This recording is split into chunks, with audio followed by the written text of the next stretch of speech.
The emergency broadcast had been playing on loop for 6 hours when Admiral Catherine Cole finally turned it off.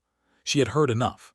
The Galactic Council, that grand assembly of 37 spacefaring civilizations that humanity had fought so hard to join just 40 years ago, had made their decision.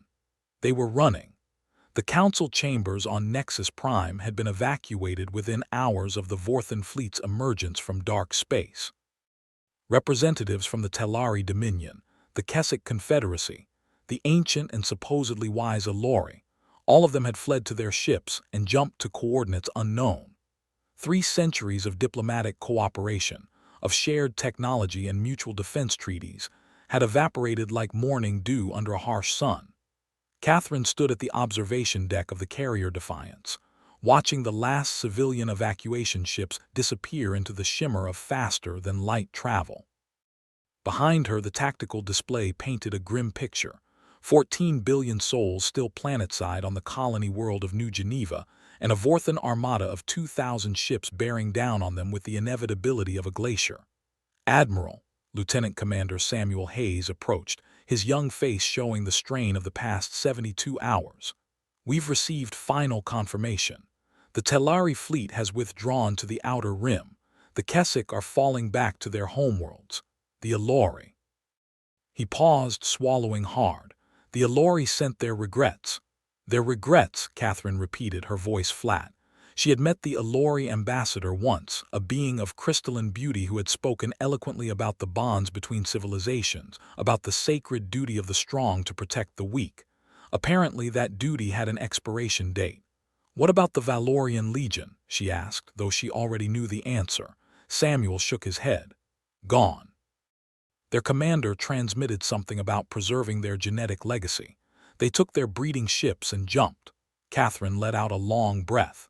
The Valorians had been humanity's closest allies in the Council. They had trained together, shared meals together, bled together in the Periphery Wars. And now they were preserving their genetic legacy while 14 billion humans waited to die. "Get me a channel to the fleet," she said.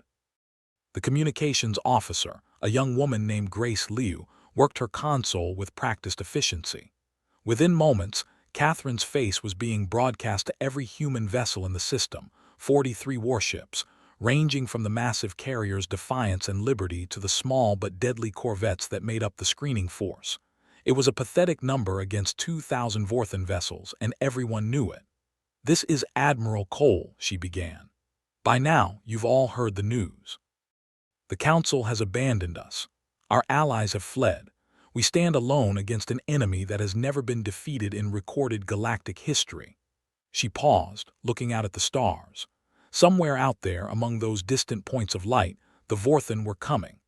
They had conquered 11 civilizations in the past century, absorbing populations into their collective consciousness, strip-mining worlds for resources, leaving nothing but dead husks floating in the void. "I want to tell you something about our species," Catherine continued. 300 years ago, we nearly destroyed ourselves. Nuclear weapons, climate change, engineered plagues. We came within a hair's breadth of extinction. But we survived, not because we were smarter than our problems or stronger or more advanced. We survived because when things got bad, when they got truly desperate, we found something inside ourselves that refused to give up. The galaxy looks at us and sees a young species. Primitive, emotional. They say we haven't learned to think in the long term to make the rational choice. Maybe they're right, because the rational choice right now would be to run, to scatter to the winds and hope the Vorthan don't find us. That's what our allies did. That's what any sensible species would do. She turned back to the camera and her eyes were hard as steel. "But we're not going anywhere.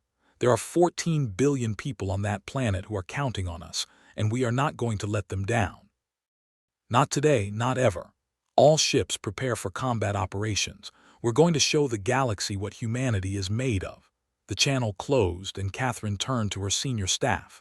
Captain William Porter, her executive officer, was already pulling up tactical displays. Commander Elizabeth Grant had her engineering teams on standby. Major Daniel Cross was coordinating with the Marine contingents across the fleet. "Talk to me, William," Catherine said.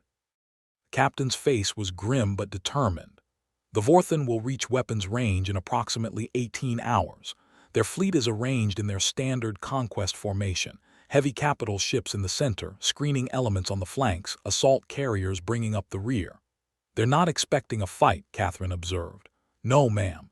Intel suggests they've never encountered serious resistance. Every species they've attacked either surrendered or fled. Then they're in for a surprise. Catherine studied the display. What about our defensive installations? Elizabeth spoke up. New Geneva's orbital platforms are fully operational. We've got 12 heavy railgun batteries, 36 missile platforms, and the planetary shield generator is at maximum capacity. If we can keep them engaged in orbit, the ground installations can provide significant support. And if they get through, Daniel's voice was steady. 200,000 ground forces planetside. Every city has been fortified. We've distributed small arms to the civilian population, those who wanted them anyway. The Vorthen may take the planet eventually, but they're going to pay for every inch in blood.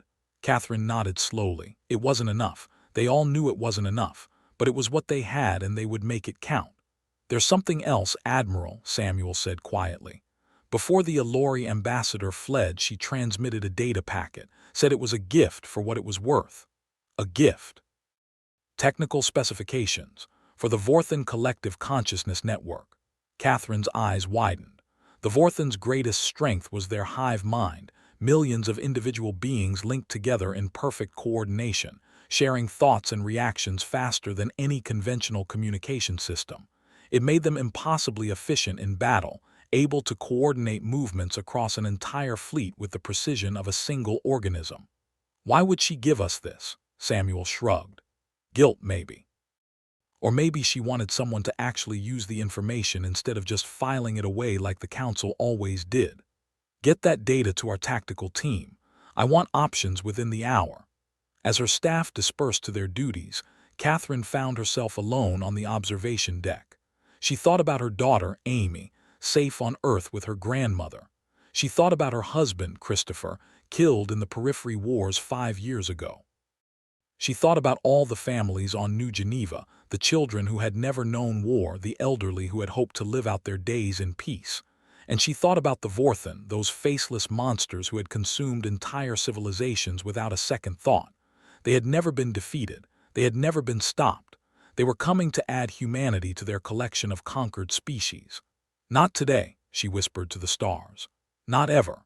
The hours passed in a blur of preparation. Throughout the fleet, men and women worked with desperate efficiency, checking systems, loading ammunition, running drills. There was fear, of course there was fear, but there was something else too, a grim determination that had nothing to do with logic or probability. On the carrier Liberty, Captain Marcus Young gathered his pilots in the ready room. They were young, most of them fresh from the academy. They looked at him with eyes that held both terror and trust. "I'm not going to lie to you," Marcus said. "The odds are bad, really bad. Some of us aren't coming back from this. Maybe none of us are." He paused, letting that sink in. "But here's the thing. Those people down there on New Geneva, they're counting on us. They can't run, they can't hide. They're stuck there, and the only thing standing between them and the Vorthen is us." He looked at each of them in turn. "I've served with a lot of soldiers from a lot of species. The Telari with their perfect logic, the Kessic with their warrior code, the Valorians with their genetic superiority." His voice hardened. "And every single one of them ran because they calculated the odds and decided it wasn't worth it. But we're not like them. We don't do the math on whether someone's life is worth saving. We don't calculate the acceptable losses and walk away. We fight. We fight because that's who we are. We fight because someone has to. And when this is over, win or lose, the galaxy is going to know that humanity stood when everyone else ran." A young pilot named Jennifer stood up. Her voice was steady. "What about the ones who ran, sir? If we somehow win this, what happens to them?" Marcus smiled grimly. "That's above my pay grade, pilot. But I'll tell you this, they're going to have to live with what they did. Every day for the rest of their lives, they're going to know they abandoned people who needed them. That's a punishment worse than anything we could inflict." On New Geneva's surface, Governor Patricia Walsh was organizing the final evacuation of non-essential personnel to the deep bunkers. Her aide, a nervous young man named Kevin, kept trying to get her to leave with them. Governor, the underground facilities can hold the entire population. You should be down there coordinating. I'll coordinate from here, Patricia said firmly. Someone needs to be visible, Kevin. Someone needs to show people that we're not giving up. She stood at the window of her office, watching the streams of civilians heading toward the bunker entrances. Some carried children, some carried pets. Many carried nothing at all, having fled their homes with only the clothes on their backs. "Do you think we can win?" Kevin asked quietly. Patricia considered the question. "Honestly, I don't know, but I know we're going to make them work for it, and sometimes that's enough." Enough for what? Enough to matter. Enough to be remembered. Enough to inspire. She turned to face him. The galaxy has been running from the Vorthen for 100 years. Maybe what it needs isn't a victory. Maybe what it needs is an example. The Vorthen fleet emerged from their final jump precisely on schedule. 2,000 ships, arranged in perfect geometric formation, their obsidian hulls absorbing light rather than reflecting it. They were beautiful in a terrible way, like a swarm of locusts descending on a field of grain. On the bridge of their command vessel, the Vorthen Overmind processed the tactical data from its advanced scouts. The human defensive position was noted and analyzed. 43 vessels, orbital installations, planetary shields, a population of 14 billion. The Overmind had encountered similar situations before. The pattern was always the same: initial resistance, gradual breakdown, eventual surrender or annihilation. This would be no different. Humans were a young species, barely spacefaring, clinging to their primitive notions of individual identity and emotional decision-making. They would be absorbed. Their genetic material would be cataloged and incorporated. Their technology, primitive as it was, would be studied and discarded. Their culture would be erased, their history forgotten, their very existence reduced to a footnote in the Vorthen collective memory. This was the way of things. This was the natural order. The weak were consumed by the strong. Many became one. Resistance was not merely futile, it was irrational. The Overmind issued its orders and the fleet began its approach. "Contact," Grace reported. "Vorthen fleet is advancing. Time to weapons range, 47 minutes. Catherine nodded, her face calm despite the churning in her stomach. "All ships assume defensive formation. Fighter wings prepare for launch." Across the fleet, the human response unfolded with practiced precision. Carriers disgorged swarms of fighters and bombers. Cruisers and destroyers moved into screening positions. The corvettes, small and nimble, took up flanking positions where they could harass the enemy's larger vessels. "Admiral," Samuel said, "the tactical team has finished analyzing the Allori data. They think they've found something." "Go ahead." The Vorthen collective consciousness operates on a specific quantum frequency. It's how they coordinate so perfectly. Every ship, every soldier, every drone is linked to the Overmind in real time. He pulled up a diagram on the main display. But that link is also a vulnerability. If we could disrupt the frequency, even temporarily, we could throw their entire fleet into chaos. How do we disrupt it? That's the tricky part. We'd need to deliver a specialized jamming device directly to their command vessel. It would have to be placed within the ship's central processing hub to be effective. Catherine studied the display. The Vorthen command vessel was enormous, nearly twice the size of her own carrier. It sat at the center of their formation, protected by dozens of escort ships. "A boarding action," she said slowly. "Yes, ma'am. A small team, heavily armed, fighting their way to the heart of the enemy's command structure." Samuel's voice was matter of fact. "The chances of success are approximately 1 in 100. The chances of survival for the team are essentially 0. I'll do it." They turned to find Daniel standing at attention, his face set with determination. "I'll lead the boarding team, Admiral. My Marines are the best in the fleet. If anyone can pull this off, we can." "Daniel, with respect, Admiral, we don't have time to discuss it. The Vorthen are almost in range. Either we try this or we fight a conventional battle that we're going to lose." He met her eyes steadily. "I didn't join the Marines to live forever. I joined to make a difference." Catherine held his gaze for a long moment. She thought about all the soldiers she had sent to their deaths over the years, all the orders she had given knowing they would cost lives. This was different. This was asking someone to walk into certain death for a slim chance at victory. But then again, wasn't that what they were all doing? "Pick your team," she said finally. And Daniel, good luck, he saluted smartly. We'll make you proud, Admiral. The first missiles were launched at 8:47 hours ship time. They streaked across the void, tiny points of light against the darkness, heading for the advancing Vorthan fleet. The enemy's point defense systems activated automatically, filling space with a web of defensive fire. Most of the missiles were destroyed before they could reach their targets. Most, but not all. The first Vorthan ship to die was a screening destroyer, caught by a spread of missiles that overwhelmed its defenses. It exploded in a silent bloom of fire, its pieces tumbling through space like confetti. On the Defiance, a cheer went up from the crew. It died quickly when they saw the tactical display. One enemy ship destroyed, 1,999 to go. All ships, close to engagement range, Catherine ordered. Let's show them what we've got. The human fleet surged forward, and the Battle of New Geneva began in earnest. From his position in the fighter bay, Marcus watched his pilots launch one by one. Their small craft shot out into the chaos of battle, immediately banking and weaving to avoid enemy fire.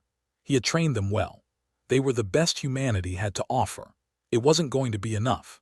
He climbed into his own fighter, running through the pre-flight checks with automatic precision. Around him, the bay was organized chaos, crew members rushing to reload missile racks, technicians making last-minute repairs, wounded pilots being carried to medical. All Gold Squadron pilots, this is Gold Leader, he broadcast. Form up on me. We're going to make a run at their carrier group. Acknowledgements crackled back, and Marcus smiled grimly. Whatever happened today, they were going to make it count. Daniel's boarding shuttle launched during the height of the battle, using the chaos as cover. His team consisted of 40 Marines, each one a volunteer who knew they probably wouldn't be coming back. They were armed with everything the fleet could spare: plasma rifles, magnetic grenades, portable shield generators, and the jamming device that might just save everyone. 2 minutes to contact, the pilot reported. Enemy point defense is focusing on the main fleet. We should be able to slip through. Should be? Sergeant Maria Santos asked, checking her rifle for the third time. Would you prefer guaranteed, because I can't give you that? Fair enough. Daniel looked at his team. They were scared, he could see it in their eyes and the way they gripped their weapons, but they were here anyway, that was what mattered. Listen up, he said. In about 90 seconds we're going to breach the hull of the biggest, meanest ship in the Vorthan fleet. We're going to fight our way through God knows how many enemy soldiers to reach the central processing hub. We're going to plant this device and then we're going to die. A few nervous laughs. He continued. But here's the thing. When we succeed, and we will succeed, we're going to save 14 billion people. We're going to prove that humanity doesn't run, doesn't surrender, doesn't give up. We're going to be remembered forever as the ones who stood up when everyone else sat down. He raised his rifle. Are you ready to make history? The response was a roar of affirmation that shook the shuttle. The breach was violent. The shuttle's cutting laser sliced through the Vorthan hull like a hot knife through butter, and then they were inside. The interior of the command vessel was dark and organic-looking, more like the inside of a living creature than a ship. The walls pulsed with a faint luminescence, and the air smelled of copper and ozone. The Vorthan came at them immediately, humanoid forms with smooth, featureless faces and limbs that ended in sharp, blade-like appendages. They moved with perfect coordination, a dozen of them attacking simultaneously from multiple angles. But the humans had been training for this moment. Daniel's team formed up automatically, covering each other's blind spots, laying down fields of fire that cut through the enemy ranks. Plasma bolts sizzled through the air. Grenades detonated with thunderous force. Bodies, human and Vorthan alike, fell to the deck. Move, Daniel shouted. Keep moving, we stop, we die. They fought their way down corridors that seemed to shift and change around them. The ship's internal layout was like a maze, designed to confuse and disorient intruders. But they had the data from the Ilari and they had a destination. One by one, his Marines fell. Private Torres took a blade to the throat. Corporal Williams was swarmed by a dozen Vorthan and disappeared beneath their bodies. Sergeant Santos held a corridor single-handedly while the rest of the team advanced, her screams of defiance turning to silence. By the time they reached the processing hub, only 7 of the original 40 remained. The hub was massive, a cathedral-like space filled with pulsing organic machinery.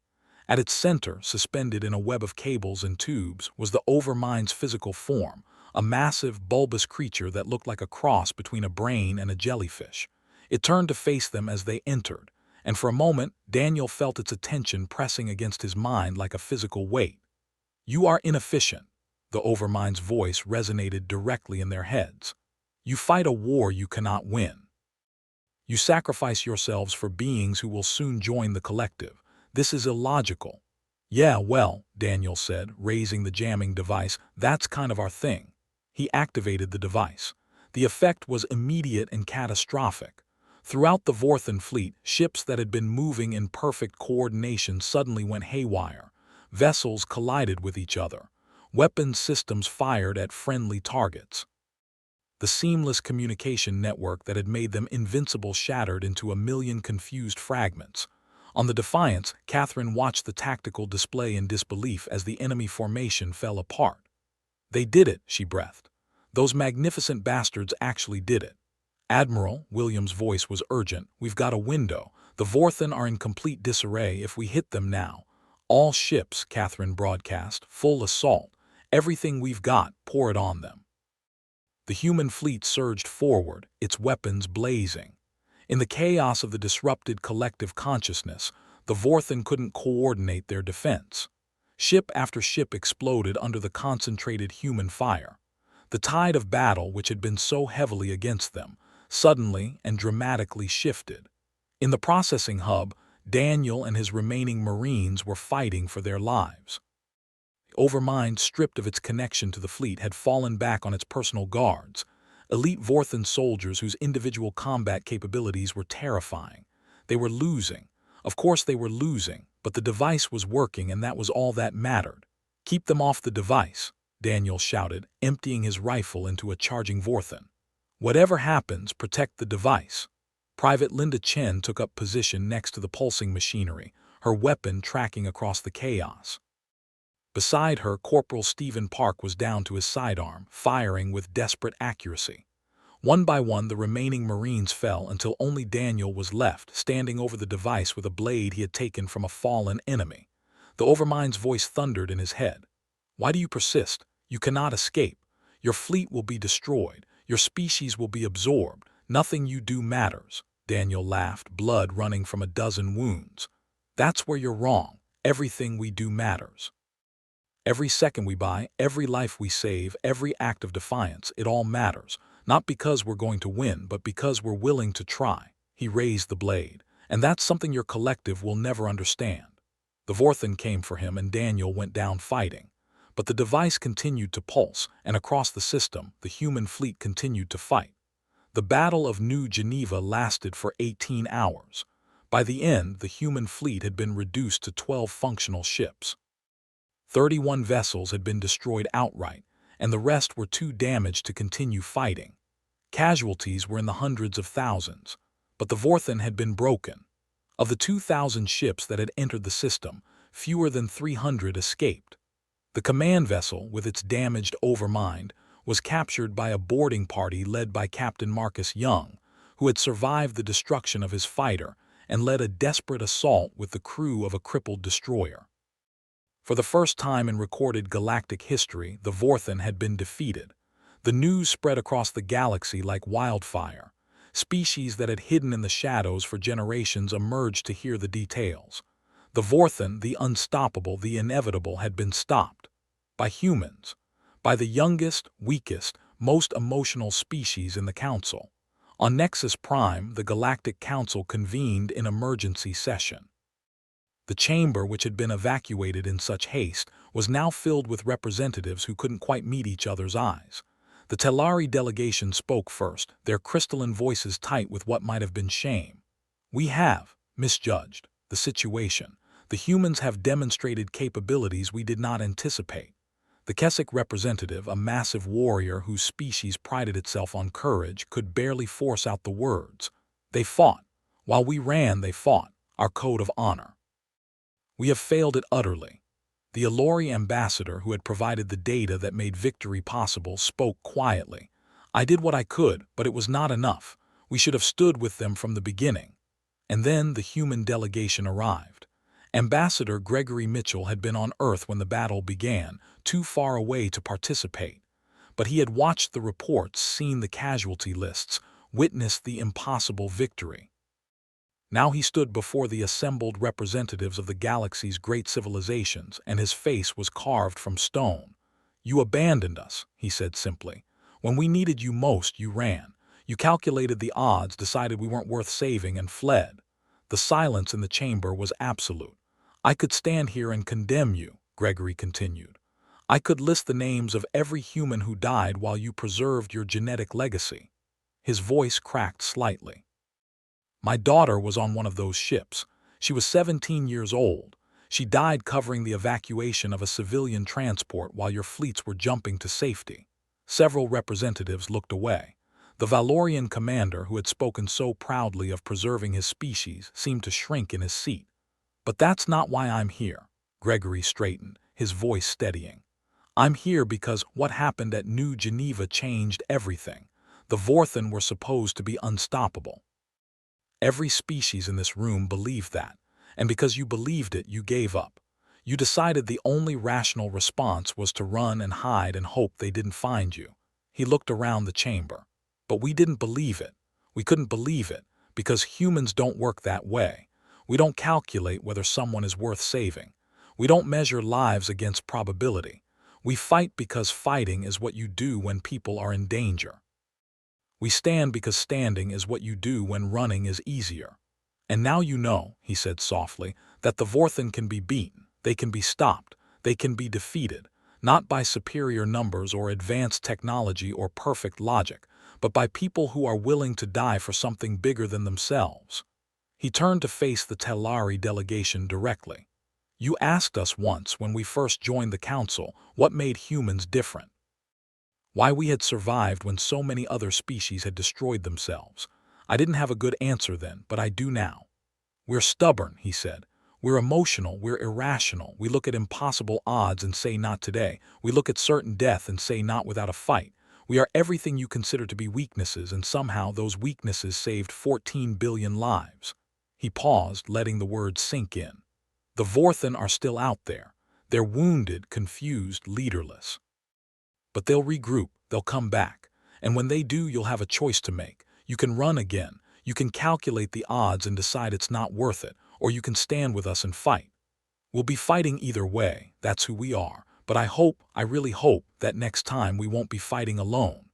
He turned and walked out of the chamber, leaving the representatives of 37 civilizations to contemplate what they had done and what they would do next. In the weeks that followed, the galaxy transformed. The Kessik were the first to respond. Their warrior code, which they had violated so shamefully, demanded restitution. Entire fleets were dispatched to the New Geneva system, their crews volunteering to serve under human command. "We will learn," their admiral said simply. "We will remember what courage looks like." The Telari, driven by the logic that had failed them, conducted a thorough analysis of the battle. Their conclusion was startling. Human emotional decision-making, which they had always dismissed as primitive, actually conferred significant tactical advantages. "Irrational commitment to unlikely outcomes," their report stated, "produces results that purely logical analysis cannot predict or replicate."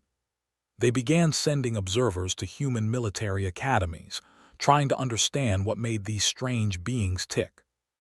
The Alari, whose gift of data had made the victory possible, emerged from their traditional isolation. Their ambassador requested a permanent posting to Earth, where she spent her time studying human history, art, and literature. "You have something we lack," she told anyone who would listen. "A fire that burns when all logic says it should be extinguished." Even the Valorians, who had spoken so confidently of preserving their genetic legacy, were transformed. Their commander committed ritual suicide in accordance with their traditions, unable to live with the shame. His successor led a task force to New Geneva, where they helped rebuild the orbital defenses and train a new generation of human soldiers. On New Geneva itself, the scars of battle were slowly healing. Governor Patricia Walsh had survived the bombardment, emerging from her bunker to find her world battered but unbroken. She oversaw the reconstruction efforts, working alongside alien volunteers who had come from across the galaxy to help. A memorial was erected in the capital city, listing the names of everyone who had died in the battle. Daniel's name was at the top of the list, followed by the 40 Marines who had accompanied him into the belly of the beast. Marcus Young, who had survived to capture the Vorthan command vessel, spoke at the dedication ceremony. "These people didn't die because they wanted to," he said. "They died because they could not fight, because when they looked at the odds and saw certain defeat, something inside them said not today. That's the human spirit. That's what the Vorthan couldn't understand. And that's what saved us all." Admiral Catherine Cole retired from active service a year after the battle. She had given everything she had and she was tired. She left behind a military that had been transformed by what it had accomplished, and a galaxy that would never look at humanity the same way again. In her final address to the fleet, she said, "We proved something at New Geneva. We proved that determination can overcome calculation, that courage can overcome odds, that the will to fight can overcome the logic of surrender. The galaxy abandoned us. They ran. And honestly, I understand why. The Vorthan were terrifying. The odds were impossible. Running was the smart thing to do. But we didn't run, we stood. And because we stood, 14 billion people are alive today. Because we stood, the Vorthan know they can be beaten. Because we stood, the galaxy knows that there's another way." She looked out at the assembled officers, veterans of a battle that would be remembered for millennia. "I don't know what the future holds. The Vorthan are still out there. There will be more battles, more wars, more impossible odds. But I know this, whatever comes, humanity will face it the same way we faced New Geneva, together, defiant, unbroken. That's who we are, that's who we'll always be." 5 years after the Battle of New Geneva, the Vorthan returned. They came with a fleet 3 times the size of their original invasion force. They had rebuilt their collective consciousness, learned from their defeat, adapted their strategies. They were determined to prove that New Geneva had been an aberration, a fluke, a lucky victory that would not be repeated. They emerged from dark space to find the largest Allied fleet ever assembled waiting for them. Human ships formed the core of the formation, their crews veterans of countless engagements. But they were not alone. Kessic warships flanked them, their crews howling war cries that echoed across the void. Telari vessels provided tactical coordination, their crystalline crews applying the lessons they had learned from human unpredictability. Alori ships, ancient and powerful, added their firepower to the mix. Even the Valorians had come, their breeding ships left behind, their warriors ready to fight and die alongside the species they had once abandoned. Admiral Marcus Young, commanding from the bridge of the newly built carrier Defiance II, looked out at the assembled fleet. 3,000 ships from 12 species united for the first time in galactic history. "They're not running this time," his executive officer observed. "No," Marcus agreed. "They finally learned what we've known all along." "What's that, sir?" Marcus smiled grimly. "That the only thing worse than standing to fight is living with the knowledge that you didn't." He opened a channel to the Allied fleet. "All ships, this is Admiral Young. The Vorthan have come back for round 2. They've got numbers on their side and they've had 5 years to prepare. They think they've learned their lesson." His voice hardened with resolve. "Let's teach them a new one." The Second Battle of New Geneva was recorded as the turning point in galactic history. It was the moment when the scattered, fearful civilizations of the galaxy became something more, a true alliance, bound not by treaties or mutual benefit, but by a shared determination to stand against the darkness. The Vorthan were defeated again, more decisively than before. Their remnants scattered to the edges of known space, broken and lost. The threat that had loomed over the galaxy for a century was ended, not by one species or one fleet, but by the united forces of beings who had learned that courage was stronger than calculation. In the aftermath, the Galactic Council was reformed. Humans were given a permanent seat on the new Leadership Council, not because of their military power or technological advancement, but because of what they represented. They called it the human factor, the irrational, emotional, utterly illogical tendency to fight against impossible odds, to stand when running was easier, to sacrifice everything for people you've never met. The other species studied it, tried to replicate it, incorporated it into their own cultures. And slowly, over generations, the galaxy changed. It became braver, more compassionate, more willing to stand for what was right even when the odds were against them. All because, when the moment of truth came, humanity refused to run. On Earth, in a small town in what used to be called Ohio, an old woman sat on her porch and watched the sunset. Catherine Cole was 93 years old now, her body failing but her mind still sharp. She had lived to see the galaxy transform, to witness the birth of a new era of cooperation and courage. Her granddaughter, Amy's daughter, sat beside her. At 16, young Sophie was full of questions about the old days, about the battle, about what it had been like to stand against the Vorthan when everyone else ran. "Were you scared?" Sophie asked. Catherine considered the question. "Terrified," she admitted. "Every moment of every day." "Then why did you do it? Why didn't you run like everyone else?" Catherine smiled, watching the colors paint the sky. Because running wouldn't have made the fear go away, it would have just meant living with it forever. She reached out and took her granddaughter's hand. And because there were people who needed us, people who couldn't run, couldn't hide, couldn't save themselves, someone had to stand for them. And that someone was us. That someone was us, Catherine agreed. That's always been us. It's who we are. Sophie was quiet for a long moment. Then she asked, "Do you think we'll ever have to do it again? Stand against something impossible?" "Probably," Catherine said honestly. "The universe is big and there's always something out there that wants to swallow the light. But now we know we can face it, and more importantly, now we know we won't face it alone." She squeezed her granddaughter's hand. "The galaxy abandoned us once. They won't do it again, because we showed them something they had forgotten. We reminded them that courage isn't the absence of fear. It's the decision that something else is more important than fear. And that," Catherine said softly, watching the last light fade from the sky, "is the most human thing of all." Above them, the stars began to appear, millions of points of light in the darkness.